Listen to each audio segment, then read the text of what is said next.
Köszöntök újra mindenkit, az RC Hangár podcastünk hasonló felállású, előző adására rákötő újabb, laza, kicsit kötetlenül modellekről beszélős felvételében vagyunk benne ebben a pillanatban. Ti már az elkészült anyagot fogjátok látni, ezzel semmi újat nem mondok. Barna továbbra is beteg, úgyhogy jobbulást kívánunk neki. Ez azért szomorú, mert nem egymás után veszük fel ezt a két felvételt, hanem azért eltelt itt másfél-két hét, úgyhogy szegény tényleg itt egyikből a másikba. De ne aggódjatok, nem volt végigbeteg.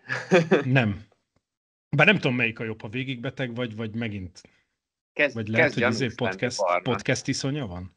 Barna kezdesz gyanús lenni. Úgyhogy vagy éppen valaki, aki éppen, mindegy. Szóval aki vele éppen Las Vegasban, a kaszinóban tölti az elmúlt 2 hetet, és ezért nem látjuk Barnát, annak ennyi. De itt van András, itt van Bálint, és hát tovább visszük ezt a vonalat. Ugye az előző felvételnél végigvettünk néhány olyan hobbikinges modellt, ami most dobtak piacra, tehát ezek ugye valaminek a továbbfejlesztett 2-es verziója, vagy úgy önmagában most először kerül a nagy közönség elé, és maradjunk, mert szerintem van mit még kitárgyalni erről a témáról. Modell van bőven, tehát abból is biztos, hogy lesz még következő rész, de most egy kicsit a sajátjainkról, vagy a saját elvetemült dolgainkról beszélgessünk. Nem csak repülőről, mert biztos, hogy az életetek során ti is, mi is, mármint akik nézők, hallgatók, meg mi is, akik gyártjuk, játszottunk ezzel, azzal, amazzal, és ez nem mindig repült. Vagy egy idő után nem repült. Volt, ami direkt nem repült, mondjuk úgy. Igen, aminek például baj volt, ha repült, mert anyukád leszólt a nappali közepén, ne reptesd a kis modellautódat. Mivel bóckodtunk? Vízen is repült, meg levegőben, meg szárazföldön, volt ilyen is. És hogyha elrontottad a csoda dolgok, arra emlékeztek? Valamilyen hidrofómnak hívták. Ilyen mondom. Katamaránszerű egy ilyen nagy lappal a középen, és voltak mindenféle ilyen hátsó spoiler szárnyai, meg egy kis motorja, és akkor így a fűvön, meg havon, vízen, akárhol, és még így fel is tudott szállni, és akkor így lehetett vele hülyéskedni. Küldök neked róla videót, hogy mi hogy oldottuk meg. Nem tudtuk lemásolni akkor még a hidrofómot, vagyis hogy hát a probléma ugye ott megint a Depron volt, nagyon régen volt, legalább 17 éves videó lesz. És akkor tettünk rá ilyen kis csonka szárnyat, meglátod. Nagyon jól repült, tényleg, de ilyen idióta módon kellett a motort felfogatni, és fölfel, nem lefele húzasson, hanem föl, mint a hidrofómon is, ugye. Igen. A motor. Akkor ott is meg kellett ívelni az elevonokat, mint a csupa szárnyon, ugye, hogy ezt muszáj. És tök jó volt vízen, mindenhol ment. Nagyon bírtuk, élveztük, és akkor ebből jött egyszer nem tudom, hogy ilyet használtatok, régen ugye volt hó, és akkor télen, hogy egy ilyen hajót nem csak a videó 17 éves, hanem a havazás is. Ja. De azt mindenhol lehet használni, mondjuk szirodurból volt kivágva, és a aljába be kellett tenni egy zsilettpengé, vagy tapétavágókés, fordítva be volt rakva, az vezette meg az a picit. Ja, hát valakire ráment akkor annyira nem. És elő volt a motor, az akkumulátor egy ételes dobozba volt benne, meg a technika. Ki volt így furva, meg sziloplaszt, minden. Ez rá volt rakva.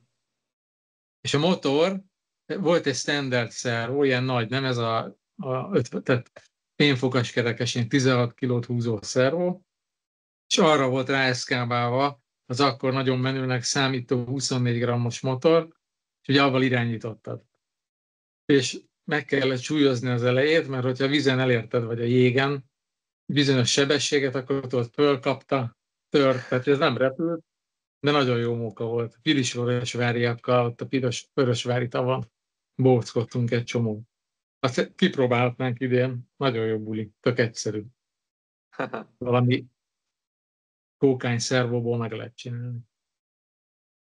Közben nem csak az jutott eszembe erről, hogy ugye ez úszik, repül, füvön is megy, ugye emlékeztek a Flúgos futam rajzfilmre?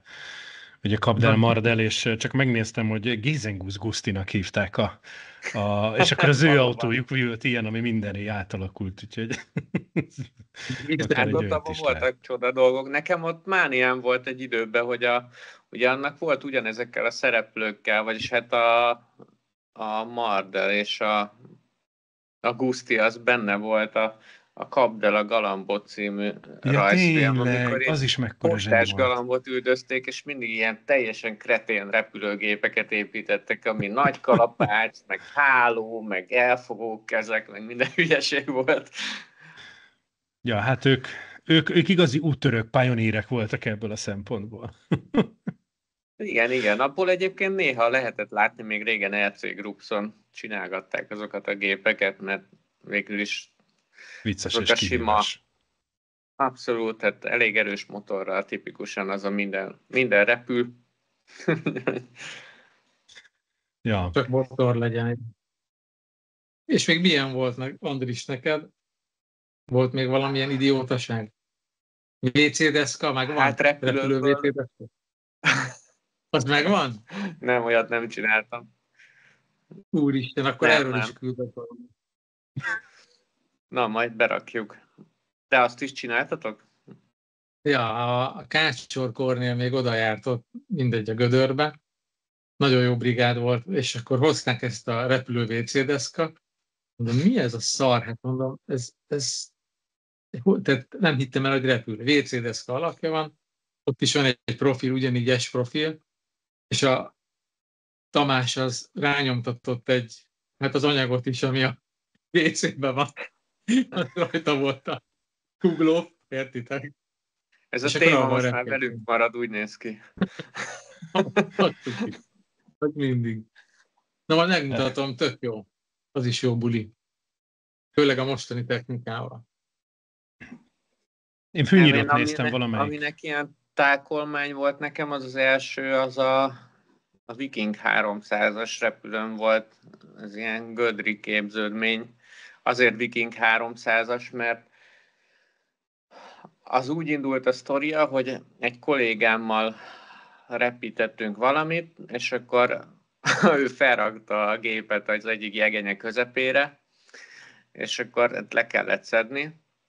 Aki ismeri a gödröt, szerintem már így többen tudjátok, ott ugye a repülőtér túloldalán volt két nagy jegenyefa, ami rendszeresen díszítettük azért gépekkel, és hát akkor kimentünk az Osamba, és éppen volt akcióban valamilyen fillérekért apa-fia Spitzbot készlet, és akkor így összesen a kettőből tudtunk csinálni 6 méternyit, amivel aztán a gépet lepiszkáltuk, de aztán ennek a botnak volt Viking 300 a típusa, és akkor a Spitzbotnak a legvastagabb részéből gondoltam, hogy milyen jó kis repülőt lehetne csinálni. Aztán került hozzám egy ilyen AS profilos hab kompozit szárny, valaki úgy csinálta, és akkor így ráeszkábáltam. Mindjárt meg is mutatom ezt a cuccot, mert egyszerűbb, hogyha berakom. Aztán majd az jó el lesz vágva. Még az RC Hangár fórumon annak idején még írogattunk ilyen dolgokat. Jó randa. Ez egy jó Fentről nem látszik. Csodálatos kis repülő volt egyébként. Az a 28-36-as motor rárakva. Tehát ennek semmi más feladata nem lett volna ennek a gépnek, csak akkor jelentek meg ezek a kulcstartó kamerák. Mekkora volt, és akkor gondoltam, hogy majd ebből lesz ilyen FPV-szerűség, vagy ilyesmi. És akkor itt már így próbálkoztam, ilyen házi barkács, ilyen balanszvezérség, látod, ezt így a rugó tartja ott bent. Tehát ez teljesen az autodidakta házi barkács modellezés, amit annak idején így lehetett látni, viszont meglepően jól repült. Tehát az akkumulátor is csak rá volt így kötegelve az aljára, a szervókkal, mindennel együtt. Teljesen jó kis házi barkács gép volt. Nagyon király. De ezek voltak a legjobb bulik, nem? Kimentél, összehebridáltad, és repült, akkor nagyon nagy élményt tudott adni. Abszolút, persze. Ha repült, Nagyon jó. akkor nagyon nagy élményt tudott adni. Igen. Mindig repültek. Figyelj, mindig. Hogyha összetörtek, utána nem sajnáltad. Ugye abban az időben igazából nem volt ez, hogy mit tudom én, a leszállás, hogy pontosan ott legyen, ahol felszálltál, meg ilyen luxus dolgokkal. Azért nem szórakoztattuk magunkat. Elég nagy volt az a rét, ahol le lehetett szállni, és akkor a biztonság volt a lényeg, hogy lehetőleg ne vágjunk vele agyon senkit. Ez volt az első ilyen tákolmány, ami tényleg ilyen maradékokból lett, de aztán lett a miniak, az viszont még úgy is indult, hogy azt aztán teljesen maradékból, ami van otthon, abból kellett elkészüljön. Ez egy orosz terv alapján készült egyébként. Minél meglepő egy orosz terv alapján. Ők is. Igen, mindjárt megmutatom, várjál. Igen, Balázs kell felavatni tényleg. Adunk neked. Hú, Balázs tényleg. Majd jön a tél, nem járunk repülni, nem lesz verseny. És az lesz a feladat, hogy kiléptél, meg vagyom. Ja, 55 maradékból. Így van, tehát még ez lesz a feladat. Ez egy méteres kis gép, tulajdonképpen a házi habvágás lépésállóból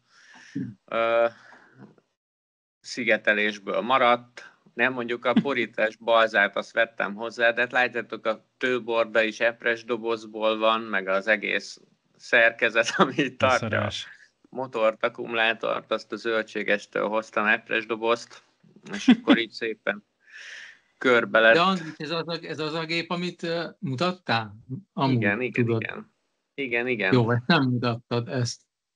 Na mindegy, ez tök jó. Ez az enyém. Hát igen, és engem az érdekelt volna. Egy másodperc csak felolvastam. Az orburkolattal mázlin volt. 3 literes gyümölcsleves flakon pontosan akkora átmérőjű. Azért ez így.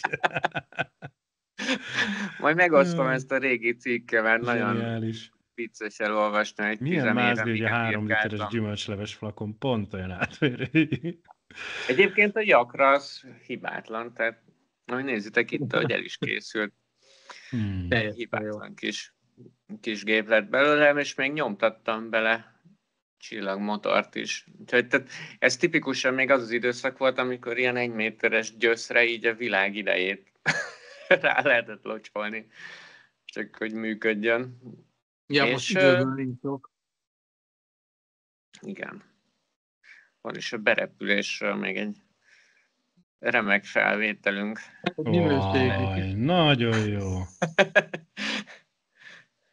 Balza foam kompozit. Hát a kompozit az kicsit túlzás, de inkább komposztálás. Akkor már kompozit. Jó, végül is.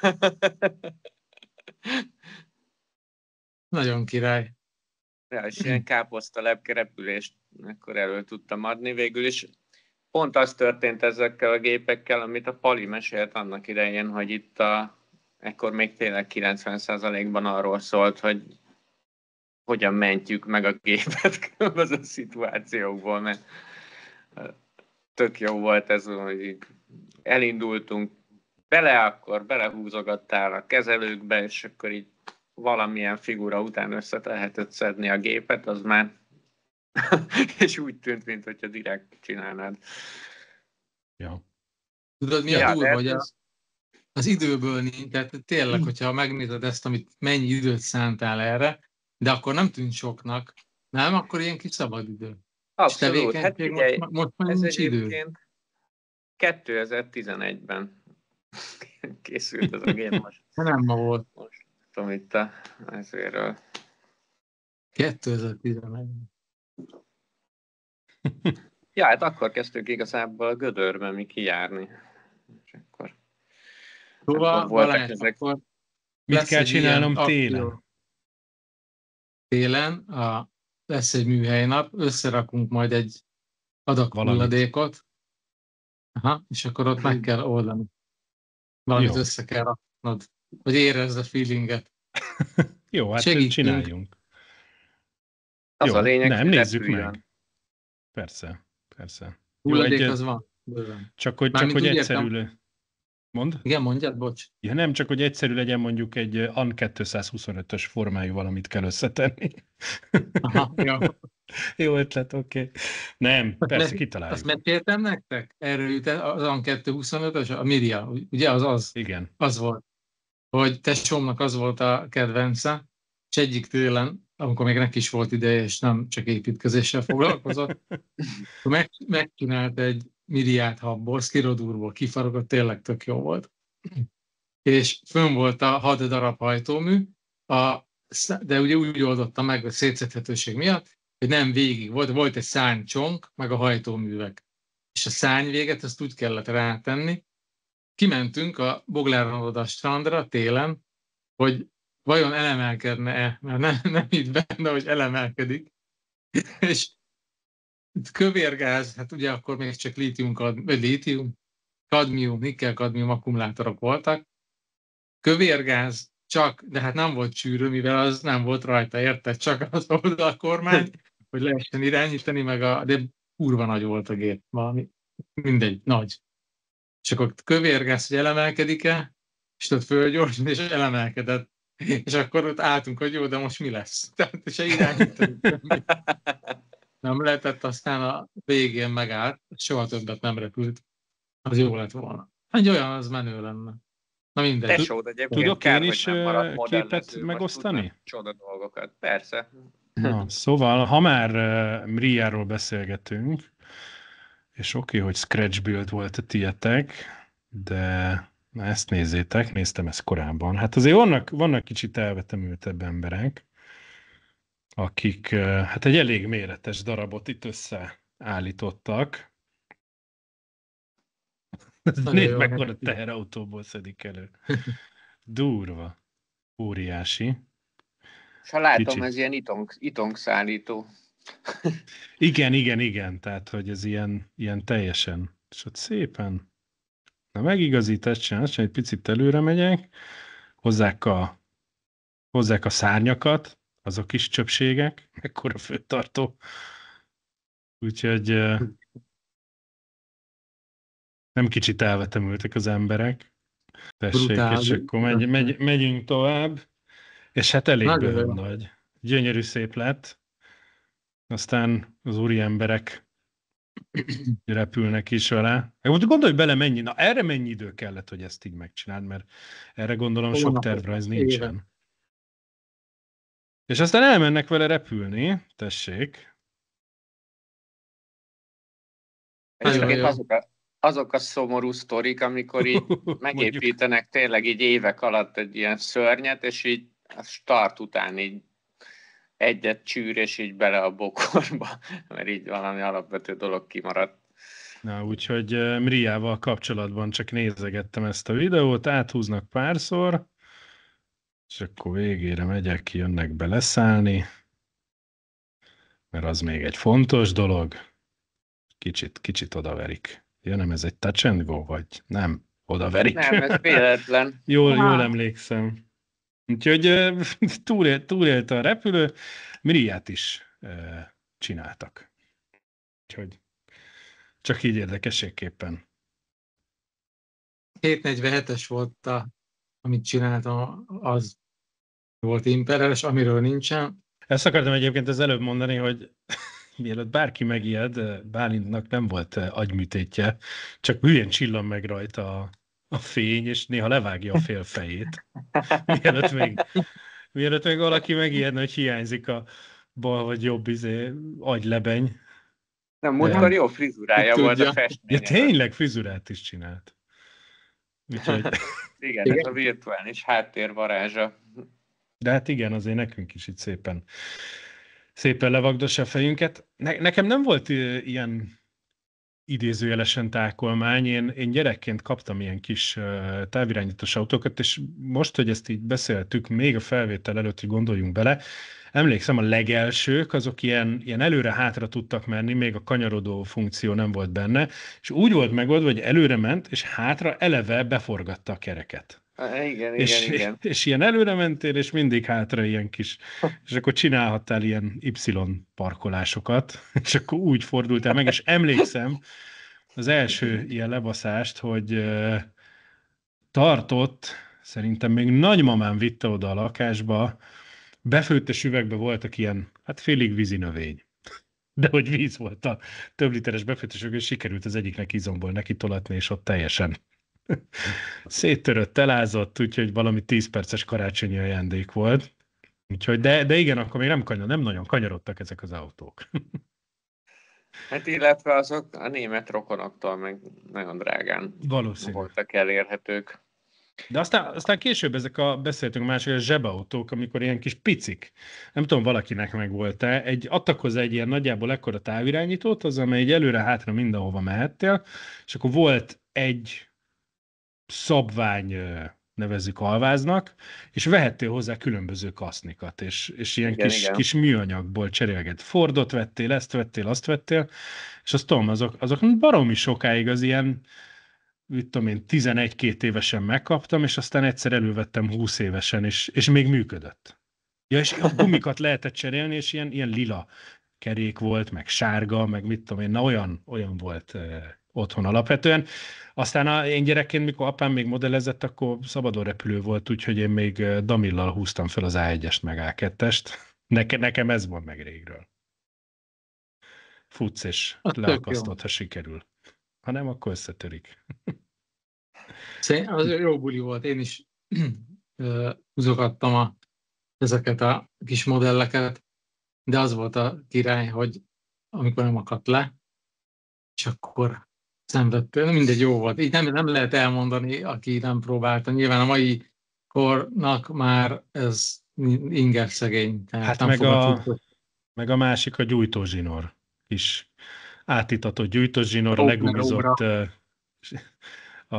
Hát meg volt adva, hogy milyen gyorsan ég el, és akkor fogtad, hogy akkor ennyit vágjak, és hát a szerencséd volt, akkor szépen elégett a befőttes gumi, amit oda tettél a vízszinteshez, úgyhogy na mindegy, az is egy érdekes történet.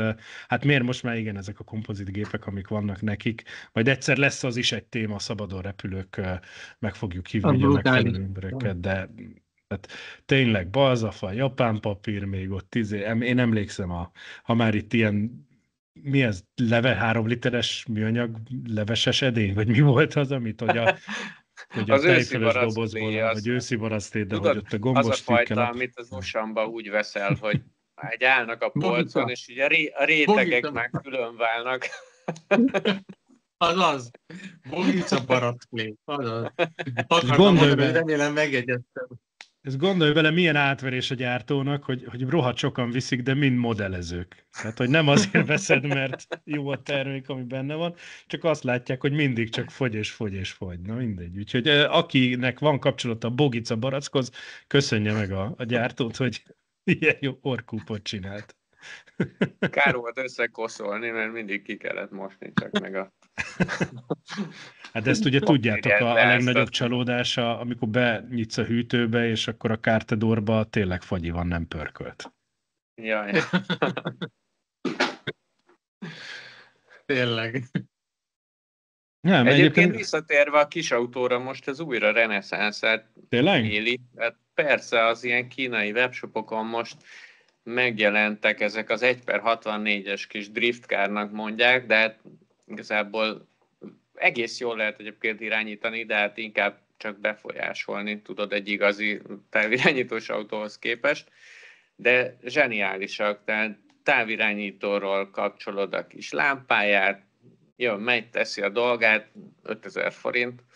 Most egyébként a klubban a versenyeztek, vehetünk egy ilyet, aztán csináltunk egy házi versenyt. Hát gyakorlatilag a BPM-esében már van mindenkinek. Pont ezzel a céllal született meg.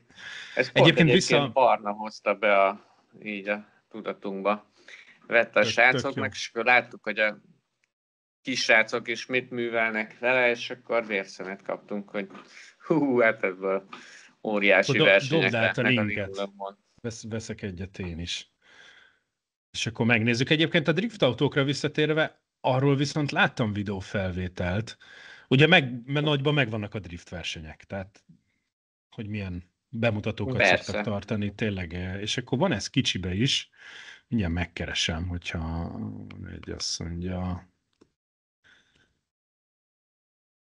És valami zseniális egyébként. Egy volt kollégám az irodában épített egy driftautót, szevasz Józsi.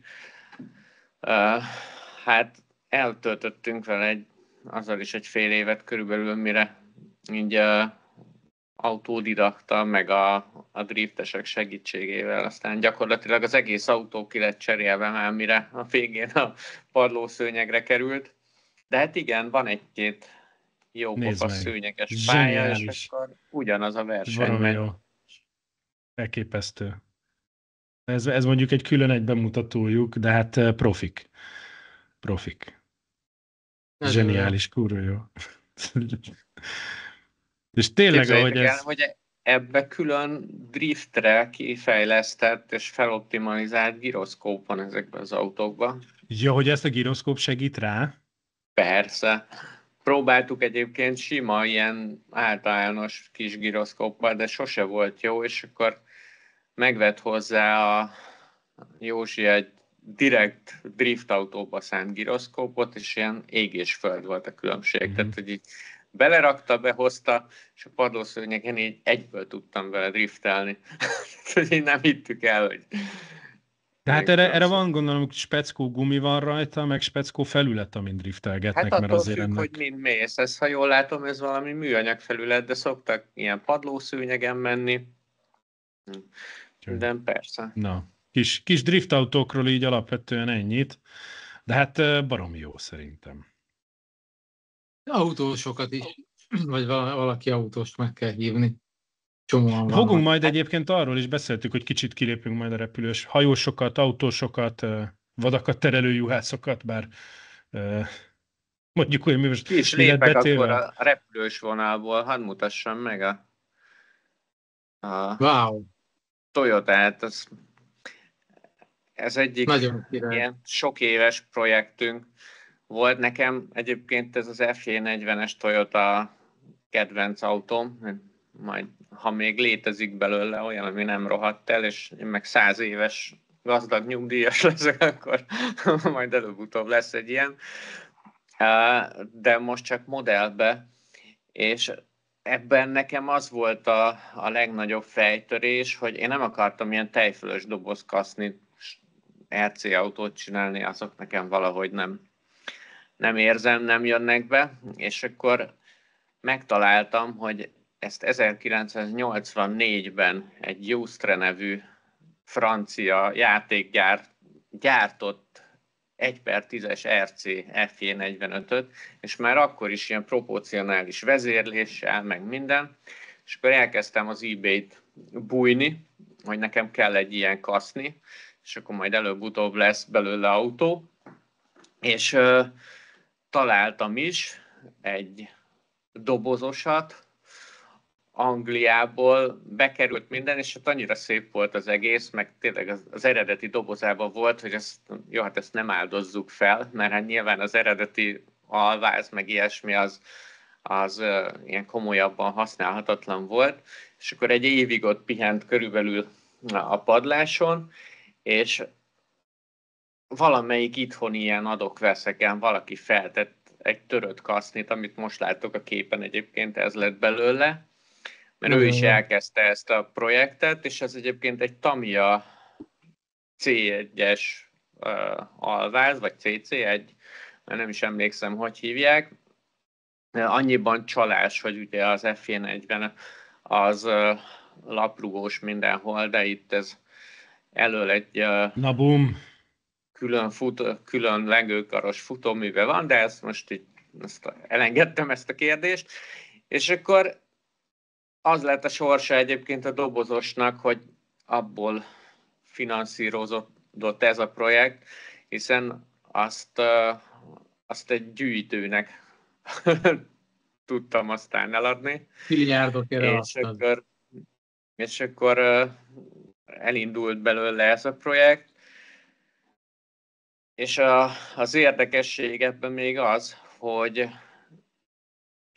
miután ez kész lett, körülbelül 2 hét múlva hívott fel az egyik haverom, hogy itt mászkált, és a lontalanításon talált valami RC autót, elhozta nekem, és így képzeljétek el, hogy nincs meg a doboza, de egy működő ugyanilyen gyári. Nem mondod. Aha. Úristen, a vonzások, komolyan mondok. Mekkora esélye volt. Tök jó. Úgyhogy ez volt egy ilyen crawleres mellékvágány, amikor ebbe így bele voltam pistulva. Egyébként az eredetihez képest még kapott ilyen 3-szoros áttételt, hogy tényleg így szépen lassan lehessen vele mindenen felmászni, és akkor így egy párszor elmentünk vele kirándulni, és a srácokkal, meg így erre-arra. De aztán tényleg én azt találtam meg, hogy ez a crawlerezés akkor jó, ez is, hogyha itt többen csináljátok, tehát egyedül kimenni, az nem annyira izgalmas nekem. Térdelsz a sárban is szenvedsz a kis jeepeddel, az nem elég izgalmasabb. De például itt a Rózsika forrásnál Solymáron rendszeresen vannak kirándulók, akik így 20-30-an, 40-en jönnek, és kirándulnak, csak van velük RC autó. És akkor mennek végig. Ura. Valaki Bodrit sétáltatja, valaki a kis crawlerét, kinek mi? Ja, egyébként szerintem tök jó. Kín vagy a szabadba, társaság. Mutatok még egy kis hülyességet előző hétvége, mint a felvétel szempontjából előző hétvége. Szépen betölt. Ja. A vontatókötél az zseniális. Hogyha rá lehetne közelíteni, akkor a szervó hosszabbító kábel tűnik ott fel. Van ilyen is, amikor éppen 2 start között unatkoznak a modellezők, úgyhogy jó pofa volt. Úgyhogy nem, most már egyébként komolyabb modellek vannak. Most itt elnézek megint jobbra. Eljön az idő, amikor tényleg most nincs annyi vitorlázás, és akkor be kell repülni a MiG-21-est, meg már berepülés alatt volt, de ott a B-17-es. Egyébként ezek is. Pont ennek az időnek a következő projektje. Arról a 21-es már egy kicsit. A 21-es, azt hiszem a Freewingnek a 21-es egy 70 mm-es EDF jetről beszélünk. Nem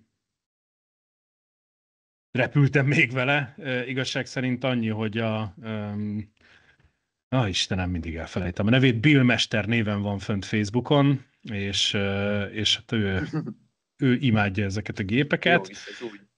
És igen. És neki, az ő kezébe került 2. Neki megvan egy saját, azt megcsinálta terepfestésre, ja, mert ugye mindenképpen ugye magyar felségjellel kell, hogy legyen, és ezt még megcsinálta a korábbi metál szürke, és ugye még itt a csillag magyar felségjel van rajta. Kicsit korábbi, kicsit korábbi széria, és ránézek, mert ugye az érdekesség, hogy ez ki van állítva valójában egy másodperc, csak nem látom minden a Lajstrom számot. Ültél már MiG-21-ben ilyen kiállítottba? Aha. Ott a brutálam, hogy ennek kényelmetlenebb valamibe beleülünk. Igen? Az egy dolog, hogy kényelmetlen, de hát gyakorlatilag rakéta. Az ergonómiához még semmi köze nem volt. Tehát ez egy ismeretlen fogalom volt annak idején. Tehát, hogy az milyen kapcsoló, amit így a hónaljadon átnyúlva hátrafele éppen csak elérsz. Na, megmutatom ezt nektek, mert van alapja a repülőnek. Ez a 9603-as Lajstrom számú MF, amit megcsináltak, és fel is lett újítva, és ki is van állítva. Egyébként ennek egy viszonylag tartalmas élete volt ennek a repülőnek. Van egy nagyon jó cikk, szépen végig van írva, érdemes a Jetfly oldalán ezt elolvasni. Itt van egyébként még a eredeti képek. és akkor ennek a mintájára lett megcsinálva ez a repülő, és hát aztán a jó hír az, hogy nem az enyészeté lett, hanem szépen meg van csinálva, fel lett újítva és ki lett állítva, így nézett ki még korábban, és aztán nagyon szépen most ez a mostani állapota, úgyhogy itt egyébként aki esetleg ismeri, Vince Ferenc itt látszik alul. Sokan készítették, de az ő neve lehet talán ismerős, ő festményeket csinál, repülős festményeket. Én már rendeltem tőle 2, ki vannak állítva, úgyhogy, de hát itt nagyon sokan dolgoztak, itt van a cikk vége ennek a gépnek a feltámasztásán, és ez megtalálható. Hát most, hogyha lelőttök, se tudom megmondani, majd megkeresem, hogy hol van kiállítva. A nappalitokban.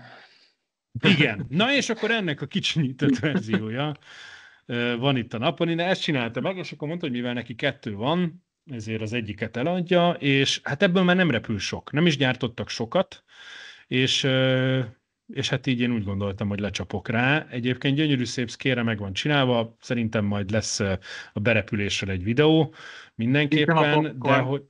Micsoda? Viszem a popcorn. Helyes. Remélem sokkal jobban sül el, mint a B-17-esnél, amit sikerült rögtön pofára ejteni, de aztán kijavítani és megcsinálni. Úgyhogy egy gyönyörű szép repülő. Hát amit tudok róla, így elméleti síkon, mert repülni nem repültem vele, hogy azt mondták, hogy nagyon szkélesen is repül. Ugye tudni kell a 21-esekről, hogy ugye... Ez még kérdés, hogy jó vagy rossz nekünk. Hát azt mondom, majd hogy meglátjuk. kórát is viszek akkor. Igen. Ugye nincs nagy szárnyfelülete a gépnek, ugye a delta szárnynak köszönhetően, azt hiszem, most nem akarok hazudni, 7 négyzetméterre emlékszem szárnyfelenként, de hogy valami... Igen, az összesen én is valamilyen 13-14. De bocsánat, hogyha nem pontosan mondtam a számot, de nagyságrendileg így néz ki.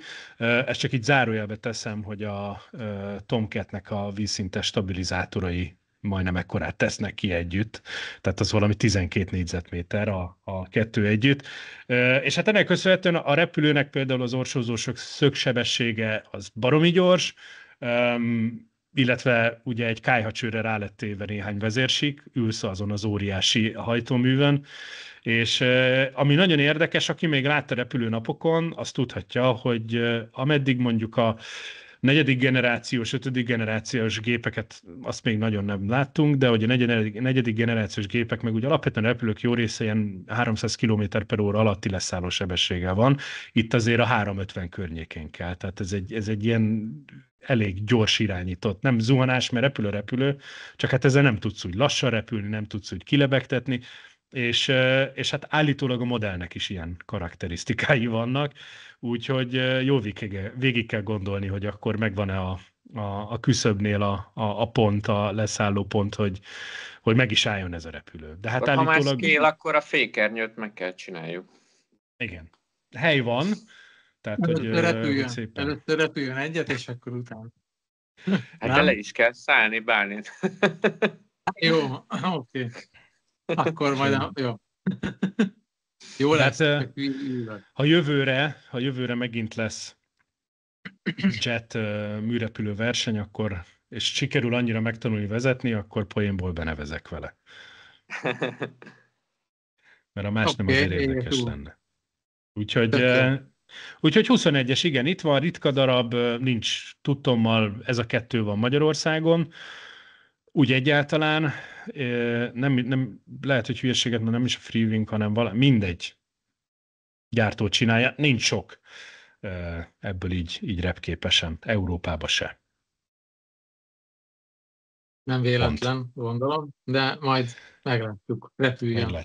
Meglátjuk, reméljük. Reméljük egyébként, meg legrosszabb esetben nagyon szép szobadísztár. Van benne? Még nincs. Gíró van benne? Nincs. De hát azt tehetünk bele. Nem, Andris.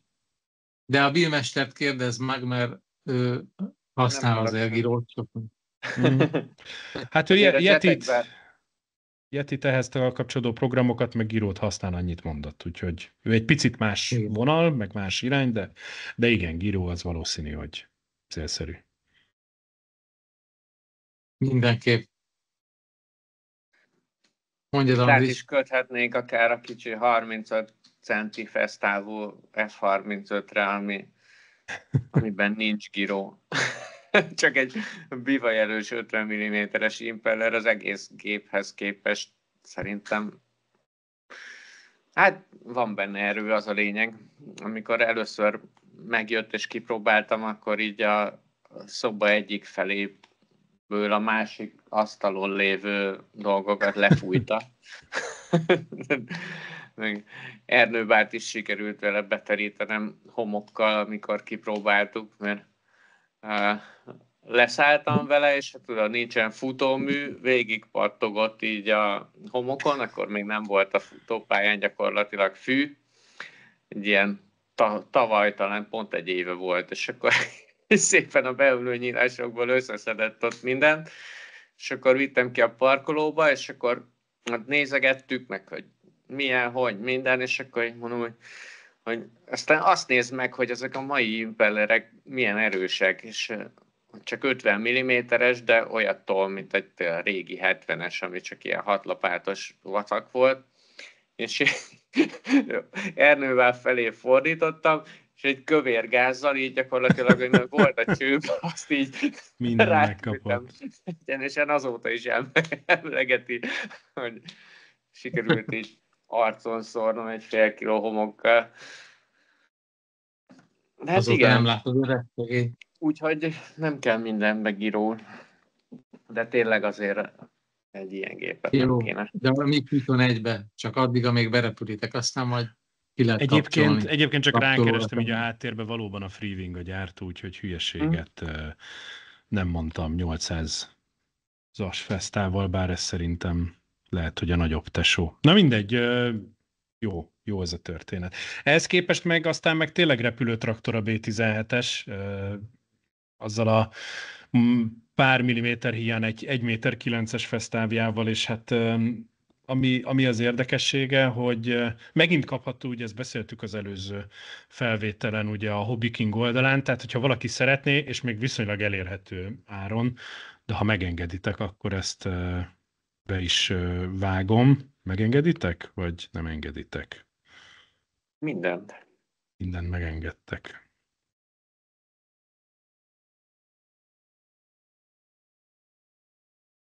És nem fáj a fejünk. Ugye? Hát...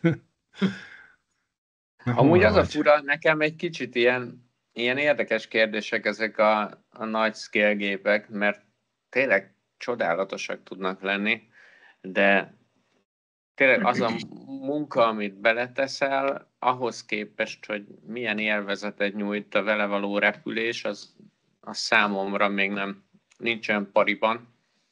Én azért szeretem, hogyha lehet a gépekkel viszonylag szabadabban repkedni. És egyébként ezek a scale gépek is képesek rá, mert ha megnézed, akkor mindegyik tud orsózni, meg bukfencezni, meg minden, csak hát az egy B-17-esnek ilyen furán néz ki, ha műrepülsz vele. Hát igen. Egyébként most nem tudom miért Ronba írja ki nekem. 2000 Ron. Jó. Itt van egyébként újra kapható, most már új festéssel, egy másik gépet választottak ki. Nekem a Liberty Bell van meg, úgyhogy ami érdekes, hogy amint itt látjátok, F és G verziót is tudtok választani, megépíteni. Ugye a G az, aminek már itt ez a kis előremutató gépágyuk voltak, ugye csin türett így elég egyszerűen, de szép nagy repülő. Egyetlen egy hibája van, mert jó a technikai paraméterei, tehát 4 darab ez a 850 kV-s motorok vannak benne, amik önmagukban erősek, kellően erősek, láthatjátok 6 darab 9 grammos szerzó van, 4 darab 20 amperes szabályzó, és 2 darab 3 cellás 2002-3000 mAh aksival repül, tehát azt meg viszonylag könnyen. A 2002-es elégén vettem a CNH-től, és parádésan működnek. Itt látható szépen a repülő. Az egyetlen egy problémája az a scale légcsavar. Itt látható. Ez ronba számol most nekem, teljesen agyrém. De hogy az az nagyon sok minden nem segít az Repülésben egészen. nem segítik. Igen, meg Legalább jól néz ki, úgyhogy én vettem hozzá a Kavánnak a 13x7-es, amit ajánlottál, Andris. Na, azokkal viszont meg elképesztő jó, talán egy kicsit túlmotorodottnak is érződik, viszont hozza azt a feelinget, amit egy B17-estől elvárnál, tehát ez szépen stabilan ott van az égen, és nem kell vele nagyon küzdened. Úgyhogy nekem egy jó bejött. erős hangrendszer kellene bele. Lehet ilyeneket egyébként, tehát állítólag be lehet programozni, és akkor ad olyan hangot. Alapvetően, Persze, úgyhogy... lehet venni ezt gyáriban is. A csomó hajtóműfajta eleve rá van rakva, ki kell választani, aztán hadd szóljon. Nekem játszottam ilyennel még az FMS Focke-Wulfba. Volt, azért meg is kellett növelni egy kicsit a fejtávolságát, hogy elbírja. Az orrburkolat alá így a habot ferdén levágtam, és egy 10 centis hangszóró került oda bele, és meg egy ilyen teljesen gagyi, ilyen kínai mini erősítő csipen keresztül hajtottam ki a...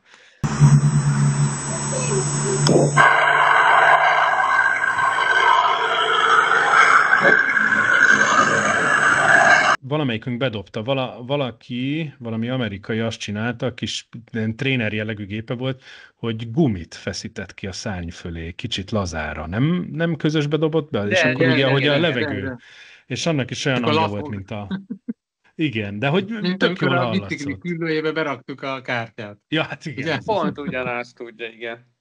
És zseniális, úgyhogy nem kell neked hangszóróra, meg leszedni a programot, hogy milyen hangja volt a csillagmotornak, hanem kifeszíted a gumit, nem túl feszesre, és meg is van oldva a történet. Jó, hát az pont ugyanannyira scale, mint egy kétütemű, egyhengeres nitrós motor, tehát ezzel most biztos majd sokan ütnek engem ezért a megjegyzésért, de amikor így valaki azt mondja, hogy az elektromos gép az nem lehet scale, mert nincsen motorhangja, azért a legtöbb ilyen 1 és 2 méter közötti kis robbanós, aztán fantasztikusan scale hangja van. Hát ha a P2-es csinálsz, akkor ahhoz tök jól működik. Tehát annak olyan nem, mert ahhoz de... is túl gyorsak, tehát ahhoz kéne egy ilyen méteres légcsavar, hogy elég lassan tud forgatni. Meg legyen az a kávédaráló hang. Úgyhogy ja, egyébként egy szomorú sztori, csak bocsánat, így azért örülök ennek az előző festésnek, hogy Liberty Bell volt. Megjárta a háborút ez a repülő, egyébként volt, hogy 4, utána néztem, akit Liberty Bellnek hívtak, de hogy mind a 25 bevetést túlélte, ezért ugye ritkaság számba megy, és hát szegény repülőt, hát nem szegény, még nem szegény, felújították, repült nagyon sokáig, és hát sajnos 2008-ban érte a végzete, kigyulladt az egyes motor, és New York állam északi részén leszálltak egy mezőn, még épségben, csak hát olyan mély volt a föld, a szántóföldön, hogy nem tudtak oda menni a tűzoltók, úgyhogy sajnos a lángok martalékává vált. Egy ilyen B-52 is járt így, nem? Amit felújítottak, így megtalált állapotból, és gyakorlatilag egy centit nem ment odébb, tehát már így majdnem készen volt, amikor leégett az egész valami elektromos tűz. Valószínű. Az Avro-vulkán az megvan, ugye? Persze. Igen. Arról van egy sztori, ma megengeditek. Mindenkinek megvan, imádom. A Deltát annak idején mindenki nézte. Igen. És nagyon-nagyon imádtam azt a gépet, de soha nem olvastam utána, meg ha utána olvastam, sem realizálódott volna bennem, hogy ez egy mekkora gép, és elmentünk Angliába a repülőmúzeumba, és hát néztem már a prospektust, hogy hát az Avro vulkán az ott lesz. Bocsánat, hol voltál ott? Duxfordban? Nem, fogalmam nincs. Nem a nagyba. Nem, van egy ilyen sima, nem tudom, lényegtelen, régen volt. Megint elment. Várjatok. Nem vagyok, mentem. láttok? Vagy. Jó, oké, meg vagyok. Nem tudom melyikben, régen volt. A lényeg az, hogy kerestem az Avro vulkánot a térkép szerint, ki voltam akadva, hogy ezt nem hiszem el, hát itt mutatja a térkép, hogy ide van kiállítva a gép, Ott és volt nem látom, fölöttetek? és akkor nézek magam mellé, ott van egy kurva nagy futómű, és akkor tudod, így Alatta nézel. álltál, ugye? Ott álltam alatt, egy ilyen írdatlan méretű. És akkor a bombarekesz ki volt nyitva, hogy mekkora írdatlan, tehát az Óriási. brutális egy alkotás, komolyan. Hát aztán Óriási. annak is volt egy utolsó repülése. Aztán már nem Tényleg repülött sem. Bálint, Van, balatoni de, gyerekként bocsánat. azért vizeztetek? Még A egyszer, bocs. modellezéssel? Balatoni gyerekként ti vizeztetek? Vagy mindig csak levegő volt? Nem, hajó volt az első, avval kezdtünk, és kitaláltuk még tesómmal, amikor ő tanított engem, még nagyon fiatal volt a dolog, de már benne voltunk, hogy milyen király lenne, senki nem csinált még ilyet, modell motorcsónak kölcsönző, ezt már meséltem neked szerintem. Modell motorcsónak, de jó. Igen, és akkor csináltattam hozzá matricás táblát, minden, meg volt hirdetve, és 1500 forint volt egy menet, ami nekünk egyértelmű volt, hogy amíg az aksi bírja. Hát, és akkor megvettük az akkori Kávária téren lévő modellboltban, nem tudom már mi volt a neve, mindegy régi modellbolt. Jó, de jó volt ez, igen, tudom, ott a benzinkút mögött. Igen, és ők volt spéci, nem voltunk ugye annyira otthon a modell motorcsónakban, de elmondtam nekik, hogy mire kell, és akkor adtak egy ilyen Eco, nem tudom milyen modell motorcsónakot, ami be tud menni a vízen, akkor se ázik el meg. Ez király, mert akkor biztos, hogy tuti lesz. Igen, nem, csak a hínárral abban nem kalkuláltunk, hogy lesz hínár is, meg akik ezt használják, azok rohadtul nem értik, hogy mi van, úgyhogy 2 embernek, azaz 2 ember fizetett a akcióért, mert amikor a 7. 2 igazi ember volt, aki kölcsönözte, és voltak ugye az ismerősök, akik kipróbáltak, 7 darab Yeti szabályzót égettünk le, mert valahogy belement a víz mindig, és 7000 forintba került akkor egy szabályzó. Akkor megérte a biznisz. Megérte a biznisz. Úgyhogy ennyitől is adtuk. Nem működött a sztori, mindenki egy órát akart legalább menni, meg volt egy ilyen kis kuplunk rugóból, belement a hínárba, mehettél utána szétszedni. Na mindegy, szóval nem erre való. Nem lehet bérbe adni. De jó Ma már buli, lehetne ilyen GPS-esen geofence-el bérbe adni, és akkor ott egy kockába mehetsz vele, ahol biztosan jó. Azért egy hajóval jobb téglalapba menni, mert hogyha fölfelé vagy lefelé megy, az nem biztos, hogy működik. Egyébként Bálint visszatérve az előzőre, van egy jó hírem, de repül, mert a britek megtartottak egyet, felújítottak, és a mai napig egyébként a különböző légiparádéknak. De repült idén is egyébként. Csak azért, mert hogy láttam felvételt róla. Amikor tavaly kim voltunk Fejfordban, akkor mi pont azon a napon voltunk, amikor nem repül. De hogy elvileg, tehát én nem láttam élőben, mert másik napon volt, de hogy ők, a britek nagyon vigyáznak ezekre, úgyhogy van Lancasterük, van egy rakás Spitfire, van Hurricane, elég sok minden, ami ott repked.